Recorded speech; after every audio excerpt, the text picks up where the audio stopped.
Your existence is statistically impossible. No, I'm not exaggerating.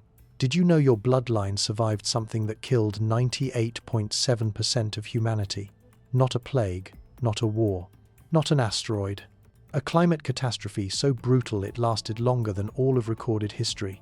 900,000 years ago, Earth became a death trap. Ice ages stretched into 100,000-year nightmares. Rivers vanished. Continents turned to dust. Our ancestors didn't just survive, they carried the entire future of human civilization through the bottleneck in groups smaller than a high school graduation. How did 1,200 people become 8 billion? The genetic evidence reveals survival strategies so sophisticated they're rewriting what we know about human resilience. Stay until the end to discover how near extinction made us unstoppable.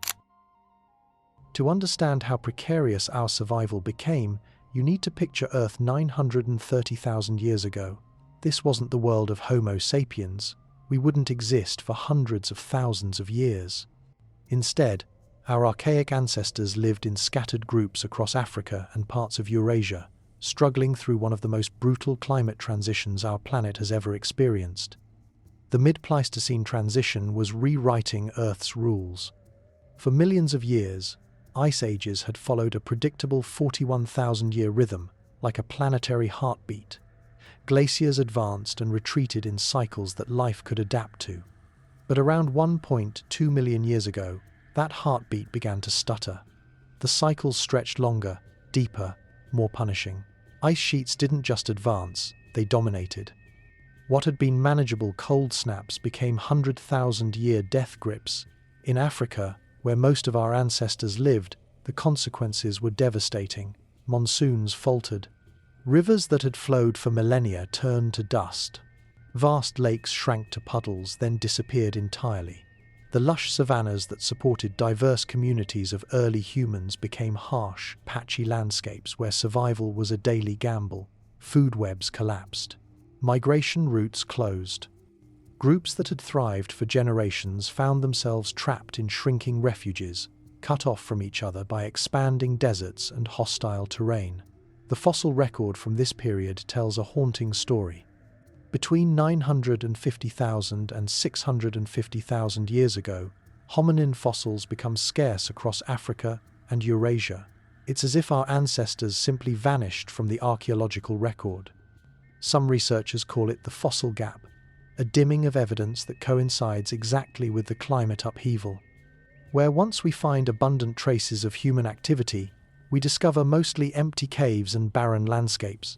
But absence of fossils doesn't necessarily mean absence of people. What if our ancestors were still there, but in numbers so small they barely left a trace? What if they survived not through strength or abundance, but through something far more remarkable? An ability to endure when almost everything else failed. This is where the story becomes truly extraordinary, because modern genetic techniques have given us a way to peer back through time and count the survivors. By analyzing the DNA of over 3,000 people alive today, researchers have reconstructed a demographic history so dramatic it challenges everything we thought we knew about human resilience. The evidence suggests that for 117,000 years, longer than all of recorded history, our effective breeding population hovered near 1,280 individuals. How is such precision possible?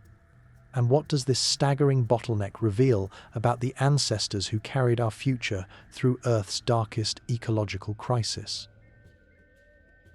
The breakthrough came from a deceptively simple idea. Today's genetic diversity is a record of yesterday's population size. Every mutation that survives in modern humans represents a successful transmission through generations of ancestors. Common mutations suggest large, stable populations. Rare mutations tell a different story. They hint at times when our lineage was squeezed so thin that most genetic variants disappeared forever. In 2023, a team of researchers led by Haipeng Li and Yishuan Pan developed a new technique called FitCol, fast infinitesimal time coalescent, to read this genetic history with unprecedented precision. Think of it like reconstructing the shape of an hourglass by studying the sand that made it through the narrow neck. By analyzing the frequency spectrum of mutations across more than 3,000 modern genomes, they could calculate how many breeding individuals existed at different points in our deep past. The method works by fitting demographic models to what geneticists call the site frequency spectrum, essentially a catalogue of how common or rare different mutations are in today's populations. If a population was large and stable, you'd expect to see lots of singleton mutations, variants that appear in just one person, alongside a healthy distribution of more common variants. But if a population crashed to a tiny size and stayed there for millennia, the spectrum would look completely different. Most variants would be purged, leaving behind a characteristic signature that statisticians can detect and measure. When Li, Pan, and their colleagues ran this analysis on human genomes, the results were shocking. The data pointed to a catastrophic population bottleneck beginning around 930,000 years ago. The effective population size, the number of individuals actually contributing genes to the next generation, plummeted from perhaps tens of thousands to just over 1,000. More precisely, their best estimate suggested 1,280 breeding individuals sustained our entire lineage for roughly 117,000 years. This wasn't just a brief crisis. It was a demographic ice age that lasted longer than the entire span of human civilization. To put this in perspective, 1,280 people is smaller than most high schools. It's fewer than the population of a typical American suburb. For over 1,000 centuries, the future of humanity rested in the hands of a group small enough to fit inside a large auditorium. But here's where the story becomes even more remarkable. Effective population size isn't the same as total headcount. The genetic breeding population represents individuals who successfully reproduce and pass on their genes. The actual census population could have been significantly larger, perhaps several thousand or even tens of thousands, but divided into small, isolated groups where inbreeding, random deaths, and geographic barriers reduced the genetic diversity that made it through to subsequent generations. Picture scattered bands of survivors sheltering in caves, oases, and refuges across Africa. Climate barriers separated them for generations at a time. Some groups thrived briefly, then disappeared. Others merged when conditions allowed.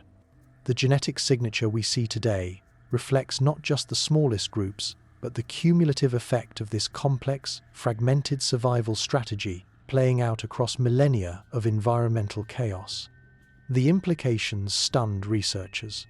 A bottleneck this severe should have eliminated most genetic lineages forever.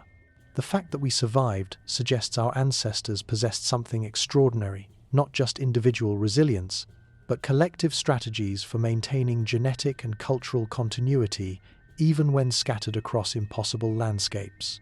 They weren't just enduring the mid-Pleistocene transition, they were rewriting the rules of human survival. But the genetic detective story was far from over. As other researchers examined the Fitcol findings, they uncovered layers of complexity that made the survival even more remarkable and more controversial. The timing of the bottleneck aligned perfectly with one of Earth's most dramatic climate shifts. The mid-Pleistocene transition didn't just intensify ice ages, it fundamentally altered the rhythm of planetary climate. The switch from 41,000-year cycles to 100,000-year glacial periods created unprecedented environmental stress. Glaciers expanded far beyond their previous limits. Sea levels dropped by hundreds of feet. Most critically for African populations, the climate became locked into extended periods of extreme aridity. What made this transition uniquely deadly was its duration. Previous ice ages had been severe but relatively brief. Early human populations could migrate, adapt, or simply wait them out. But the new glacial cycles trapped communities in hostile conditions for tens of thousands of years at a time. Rivers that had sustained civilizations dried up. Migration corridors that had connected distant populations became impassable barriers. Groups that had maintained genetic and cultural exchange for millennia found themselves completely isolated. Archaeological evidence supports this picture of fragmentation and struggle. Sites that show continuous human occupation before 930,000 years ago often go silent during the bottleneck period. Tool technologies that had spread across vast regions suddenly become localized and simplified. It's as if the networks that had connected early human communities simply collapsed, forcing each surviving group to reinvent survival strategies from scratch. Yet here's what archaeologists find truly puzzling. Human sites don't disappear entirely during this period. Atapuerca in Spain shows evidence of Homo antecessor around 800,000 years ago, right in the middle of the supposed bottleneck.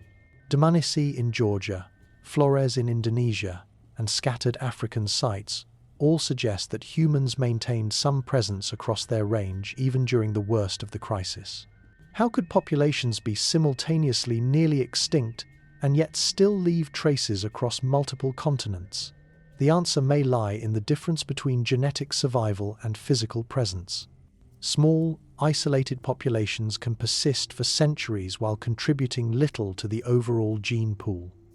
They might leave archaeological traces, tools, bones, evidence of fire, but if these groups eventually disappeared without reproducing successfully, their genetic legacy would vanish. What we see in today's DNA represents only the lineages that made it through the entire bottleneck and contributed to subsequent populations. This creates a haunting possibility. The 1,280 effective breeders may represent just the genetic winners from a much larger population of struggling survivors. Thousands of other individuals might have lived, loved, and died during this period, leaving behind tools and shelters, but no genetic descendants. We are, in essence, studying the echo of the most successful lineage while the others have faded into archaeological silence. Modern genetic techniques reveal another startling pattern. The bottleneck wasn't uniform across all genetic lineages. Some chromosomal regions show deeper bottlenecks than others, suggesting that different aspects of our genome experienced varying degrees of pruning. This points to complex survival strategies where certain genetic advantages became amplified while others disappeared forever. We lost entire branches of human genetic diversity that had taken millions of years to accumulate. But this wasn't the most shocking part of the story. As more researchers scrutinized the findings, they discovered that the very methods used to detect the bottleneck might be revealing something completely unexpected about the nature of human evolution itself. In 2024 and 2025, the scientific world witnessed something remarkable: peer review in real time. As independent researchers attempted to replicate the bottleneck findings, they made a discovery that turned the entire narrative upside down. Cousins and Dovazula at UCLA ran the same genetic data through different analytical methods. Their results were startling. Simpler models without any severe bottleneck fit the data just as well, sometimes better. When they used an alternative technique called MUSHI to analyze the site frequency spectrum, the catastrophic population crash disappeared entirely. Deng, Nielsen, and Song at Berkeley reached similar conclusions, arguing that the bottleneck signal was likely a statistical artifact, a ghost in the data created by the specific assumptions built into the Fit-Cole method. The controversy reveals something profound about the challenge of reading genetic history. We're essentially trying to reconstruct a movie from a single photograph, using today's DNA patterns to infer complex demographic events that played out over hundreds of thousands of years. Different statistical methods can extract dramatically different stories from the same genetic evidence, especially when trying to detect events in the deep past, where the signal becomes increasingly faint. But here's the twist that reframes everything. Whether the bottleneck was real or statistical artifact, both interpretations point to something extraordinary about human evolutionary history. If the bottleneck happened, it demonstrates that our species possesses an almost supernatural capacity for survival under impossible conditions. If it didn't happen, then the genetic patterns that made researchers think it did reveal something equally remarkable about the structure of human genetic diversity and the complexity of our evolutionary past. The debate itself has become more fascinating than the original discovery. This ancient survival story, real or reconstructed, couldn't be more relevant to our modern predicament. Whether our ancestors actually survived a catastrophic bottleneck or simply evolved in ways that create bottleneck-like genetic signatures, the underlying lesson remains the same. Human resilience emerges not from abundance, but from our ability to maintain connectivity and genetic diversity even when scattered and stressed. Consider what 1,280 breeding individuals actually represents in survival terms. This population size sits right at the edge of what population geneticists call the extinction vortex, the point where inbreeding, random demographic fluctuations, and accumulated genetic damage typically drive species to extinction. Most animal populations that drop this low never recover. The fact that humans potentially endured at this level for over 100,000 years suggests we evolved specific strategies for avoiding the genetic pitfalls that doom other species. These strategies are becoming critically important as climate change fragments modern ecosystems and human populations face new forms of isolation and stress. The COVID-19 pandemic offered a preview of how quickly global connectivity can collapse, forcing communities back into local self-reliance. Supply chain disruptions, energy grid failures, and extreme weather events are creating the modern equivalent of the mid-Pleistocene barriers that once separated our ancestors. Urban planners and resilience researchers are beginning to recognize patterns that echo the ancient survival strategies embedded in our genes. Successful communities maintain what systems theorists call redundant connectivity, multiple pathways for sharing resources, information, and genetic diversity, even when primary networks fail. Cities that survive catastrophic events typically have strong neighborhood-level organization combined with maintained connections to broader regional networks. This mirrors exactly what population geneticists believe allowed our ancestors to persist through the bottleneck period. The genetic diversity we carry today represents a carefully curated toolkit assembled by survivors who faced the ultimate sustainability challenge. Every major genetic variant that persists in modern populations passed through the filter of extreme environmental stress. We are, in essence, the descendants of the world's most successful sustainability engineers, people who figured out how to maintain cultural knowledge, genetic health, and social cooperation under conditions that eliminated most other lineages. Modern genetics reveals that this ancient wisdom is still accessible. Studies of isolated populations that have survived for centuries in challenging environments consistently show the same patterns. They maintain genetic diversity through careful marriage networks, preserve crucial knowledge through redundant cultural transmission, and develop technologies that function reliably with minimal external inputs.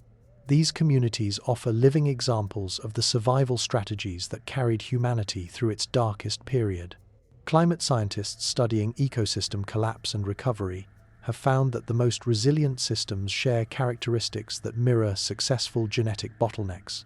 They maintain diversity within constraints, preserve essential functions even under stress, and rebuild rapidly when conditions improve. The same principles that potentially allowed 1,280 individuals to carry forward the entire human genetic legacy can guide modern communities preparing for an uncertain climate future.